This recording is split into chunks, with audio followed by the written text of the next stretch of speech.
semuanya. Assalamualaikum warahmatullahi wabarakatuh. Perkenalkan, nama saya Selvi Apriani Ritonga dengan NIM 856521357. Saya dari Fakultas Keguruan dengan program studi pendidikan guru anak usia dini.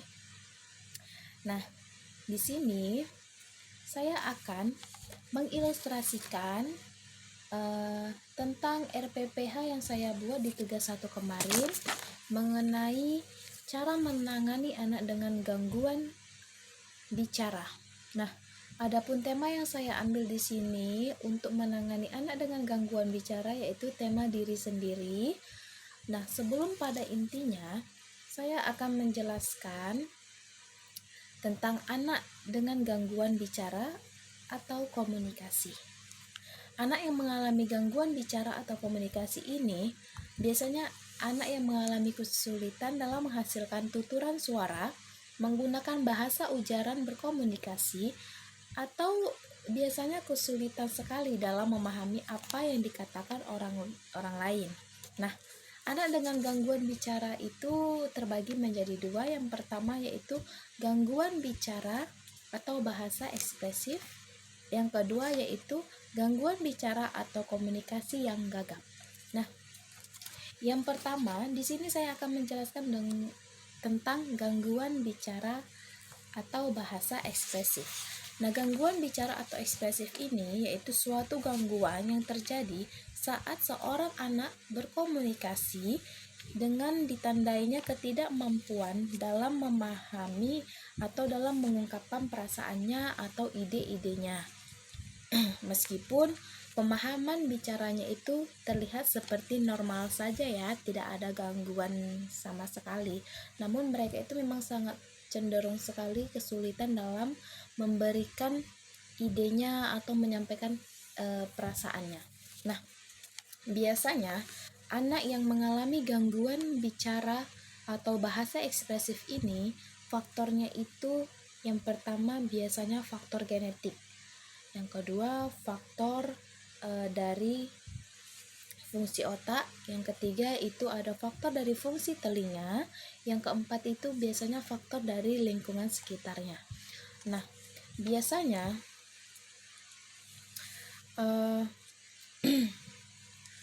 gangguan bahasa atau gangguan bicara ekspresif ini itu bisa dikoreksi oleh anak itu sendiri secara mandiri dengan berjalannya waktu daripada usia 6 tahun tanpa memerlukan intervensi atau penanganan khusus ya. Namun di sini orang tua sangat dianjurkan untuk mencari pertolongan dalam rangka memahami keterlambatan bicara pada anak.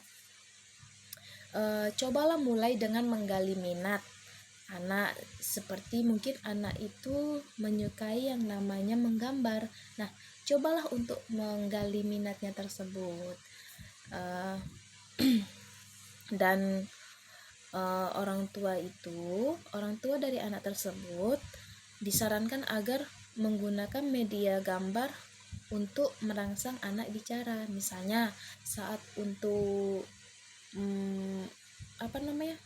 saat untuk mengenalkan huruf dan kata yang sederhana, coba gunakan dengan media seperti alat sederhana yang berbentuk huruf dari A sampai Z. Seperti itu juga saya sebagai guru, saya akan mengajari anak tersebut pastinya pertama dengan menggali minat anak tersebut. Misalnya dia suka apa, saya akan mengajaknya berbicara, saya akan mengajak anak tersebut berbicara, mempertanyakan keadaannya, mempertanyakan kabarnya, seperti itu. Saya akan banyak mengajak anak tersebut komunikasi, dan cara mengajarinya itu misalnya mengajari anak huruf yaitu dengan cara gunakanlah alat media sederhana seperti bentuk-bentuk huruf yang kita buat dari kertas atau karton, atau biasanya ada itu sekarang bentuk-bentuk huruf yang unik-unik. Nah, gunakanlah itu untuk agar apa? Agar anak itu ada minatnya untuk belajar mengenal huruf dan kita akan perlahan-lahan bisa mengajak anak tersebut bicara dan mengenalkan kosakata yang sederhana yang mungkin lebih cepat untuk ditangkapnya. Lalu yang kedua tadi ada yang namanya gangguan bicara atau komunikasi yang gagap. Nah, kalau gangguan komunikasi yang gagap ini biasanya itu bicaranya ditandai dengan adanya pengulangan suara atau perpanjangan suku kata, atau pengulangannya itu seperti orang yang gugup ya, misalnya seperti aku. Nah, seperti itulah yang pertanda-tanda orang yang gagap. Nah, gagap ini biasanya muncul secara bertahap antara usia 2 sampai 7 tahun. Dan biasanya gangguan ini akan memuncak pada saat anak berusia pada 5 tahun. Nah, namun faktor ini biasanya faktornya itu 71% itu disebabkan oleh faktor keturunan. Jadi, banyak ahli mengatakan bahwa tidak ada pengobatan yang dilakukan untuk mengatasi gagap. Namun demikian dapat dilakukan terapi pada mereka yang mengalami gangguan ini. Diperlukannya motivasi dan dedikasi yang tinggi dari penderita maupun orang-orang di sekitarnya untuk mengatasi gangguan ini. Jadi, agar anak tersebut tidak merasa insecure atau down dengan kondisinya yang mengalami gangguan gagap, kita di sekitarnya itu perlu yang namanya untuk selalu tidak bisa saja tidak membuli dia, atau saja kita memberikan motivasi agar kita itu sama gitu loh, kita itu bisa bicara. Kalaupun dianya misalnya gagap-gagap, kita orang-orang terdekatnya usahakan tidak mengejeknya. Agar apa? Agar dia tidak merasa rendah hati, seperti itu. Nah, itu penjelasan singkat saya tentang gangguan bicara pada anak. Nah, kemudian dalam RPPH yang saya buat di tugas 1 kemarin, saya RPPH yang saya buat kemarin itu pastinya ada merujuk pada mengatasi anak dengan gangguan berbicara. Nah, di sini tema yang saya ambil dalam RPPH tersebut yaitu tema tentang diri sendiri. Pastinya di situ akan saya ajari bagaimana cara merawat diri sendiri, seperti itu. Nah, pastinya untuk mengatasi anak dengan gangguan bicara, pastinya seorang guru akan banyak mengajak bicara pada anak tersebut. Agar apa? Agar memunculkan minat anak dalam berbicara. Pentingnya untuk menggali anak dalam berbicara. Misalnya, di saat pembukaan kelas, sebelum pembukaan kelas, saya akan ajak anak berbaris, lalu saya ajak anak bergerak sederhana, saya ajak anak untuk bernyanyi bersama sambil bertepuk tangan, melakukan gerakan-gerakan sederhana seperti itu. Saya akan terus ulang-ulang setiap harinya untuk yang namanya terus bernyanyi sebelum melakukan kegiatan. Nah, setelah saya melakukan baris, saya melakukan kegiatan bernyanyi bersama, melakukan gerakan-gerakan sederhana. Nah, barulah kami di situ masuk kelas. Setelah masuk kelas, nah di dalam kelas ini kegiatan awalnya itu pasti yang namanya tetap bertanya kepada anak bagaimana kabarnya hari ini, mengucapkan salam, ya kan? Mengucapkan salam, bertanya kepada anak tersebut, apalagi anak yang gangguan bicara. Kalau misalnya banyak kita anggurin mereka juga akan semakin malas untuk berbicara. Apalagi di dalam kelas saya, gangguan bicara yang dialami yaitu gangguan bicara atau bahasa ekspresif, yang mungkin itu bisa dikategorikan masih ringan ya. Di situ hanya butuh penanganan seperti lebih giat dalam menggali gemar anak, lebih giat dalam mengajak komunikasi anak biar dia sering atau biar dianya lebih paham dengan kosakata sehari-hari, seperti itu. Nah, pastinya di situ saya sebelum melakukan kegiatan, kegiatan awalnya itu bernyanyi lagu anak-anak. Saya menanyakan kabar anak-anak, dan pastinya kami melakukan doa sebelum melakukan kegiatan inti tersebut. Adapun tujuan dari RPPH yang saya buat ini yaitu untuk melatih dirinya atau melatih keaktifan anak.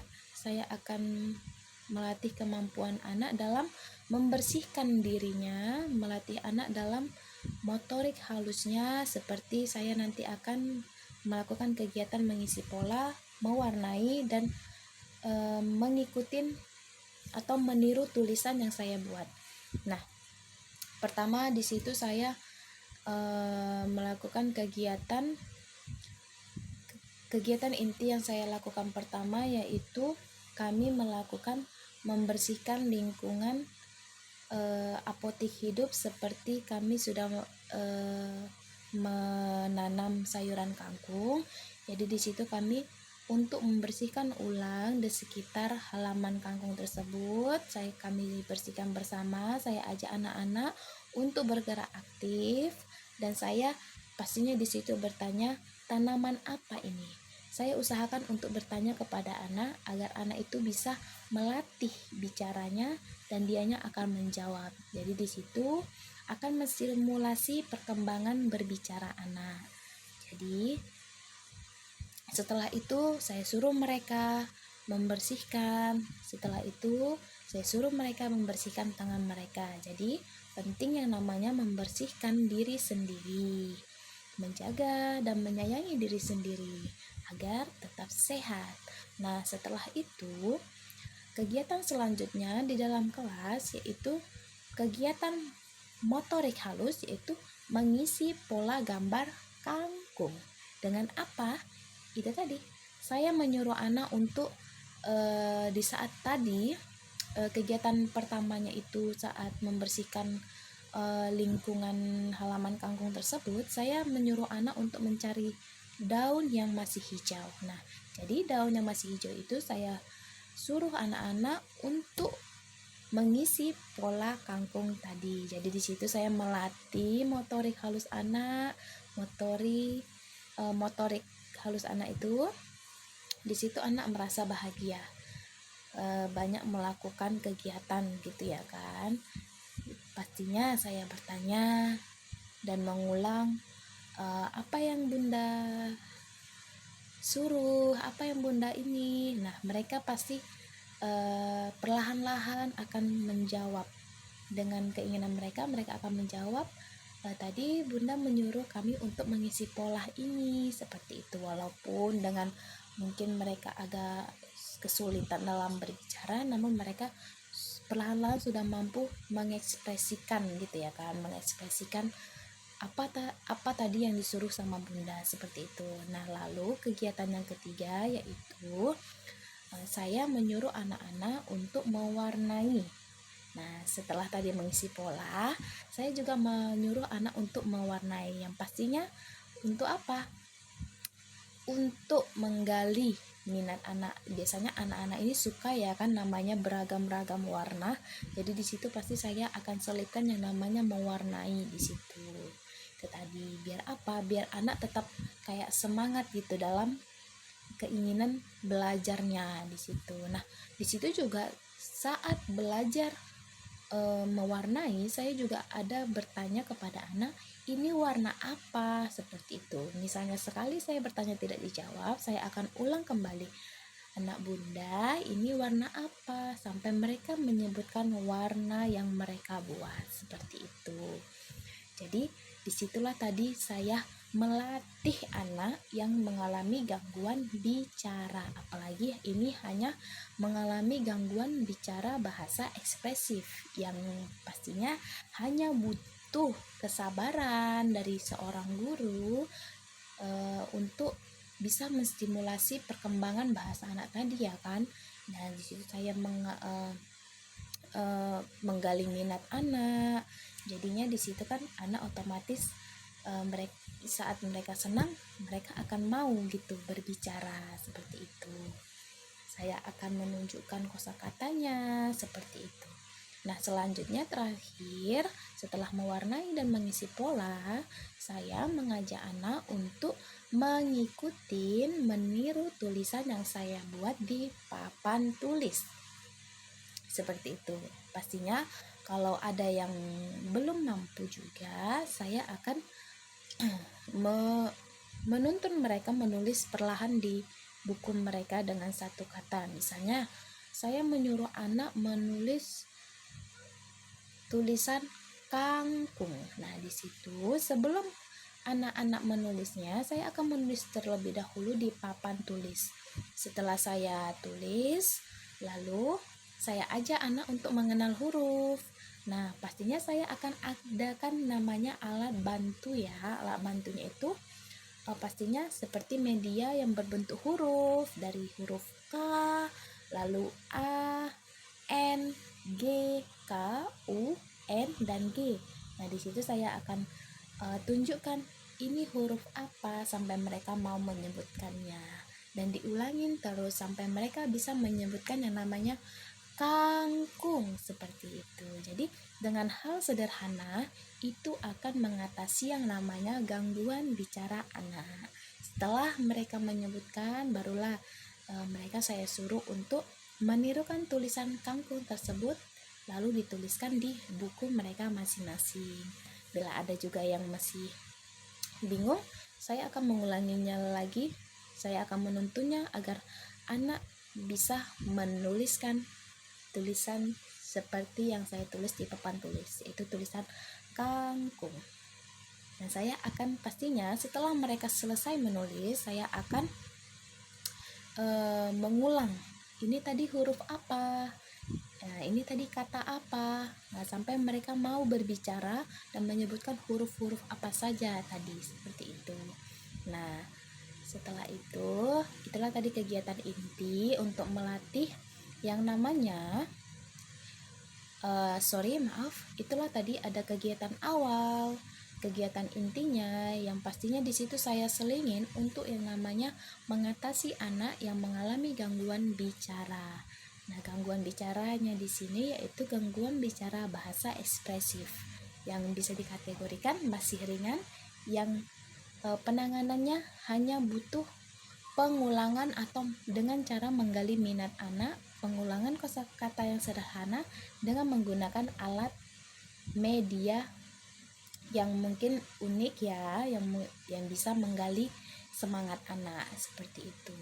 Nah, setelah melakukan kegiatan di kelas, di RPPH itu pastinya saya cantumkan juga yang namanya kegiatan istirahat. Istirahat itu selama 30 menit, di situ anak-anak bermain di luar, lalu istirahatnya yaitu makan di dalam kelas, makan bekal mereka masing-masing, karena saya pasti akan mengajak anak untuk makan bersama, untuk mengajari juga yang namanya saling berbagi sama teman, seperti itu. Lalu ada namanya kegiatan penutup. Di sini kegiatan penutupnya ada selama 30 menit sebelum pulang, biasanya gitu ya. Nah, sebelum pulang biasanya saya menanyakan kembali, nggak bosan-bosannya saya selalu bertanya kepada anak, agar apa? Agar anak bisa berbicara, yang pastinya mengatasi gangguan bicara pada anak. Di situ saya mengajak anak untuk berbicara dan saya menanyakan bagaimana hari ini, apakah menyenangkan, seperti itu. Nah, di situ otomatis anak akan menjawab, walaupun pelan. Saya akan bilang, bagaimana hari ini sayang, bagaimana anak-anak hari ini, apakah kamu merasa bahagia, seperti itu. Mereka di situ akan menunjukkan ekspresi, menunjukkan perasaan mereka pada hari itu juga. Nah, setelah itu kami bercerita tentang kegiatan hari ini, bercerita untuk besok. Nah, lalu di situ sebelum pulang pastinya kami bernyanyi kembali, bernyanyi lagu anak-anak. Biasanya kami bernyanyi selama pulang ya, selama pulang itu ada lagu anak-anak. Nah, setelah itu barulah kami melakukan doa sebelum pulang. Nah, setelah itu barulah anak-anak pulang kembali ke rumahnya masing-masing. Baiklah, sekian sekian tugas 3 tentang ilustrasi RPPH tugas 1 kemarin, yaitu penanganan anak dengan berkebutuhan khusus dengan gangguan berbicara. Mungkin kurang dan lebihnya saya mohon maaf bila ada kesalahan. Dan saya akhiri, wabillahi taufiq wal hidayah. Wassalamualaikum warahmatullahi wabarakatuh. Bye bye.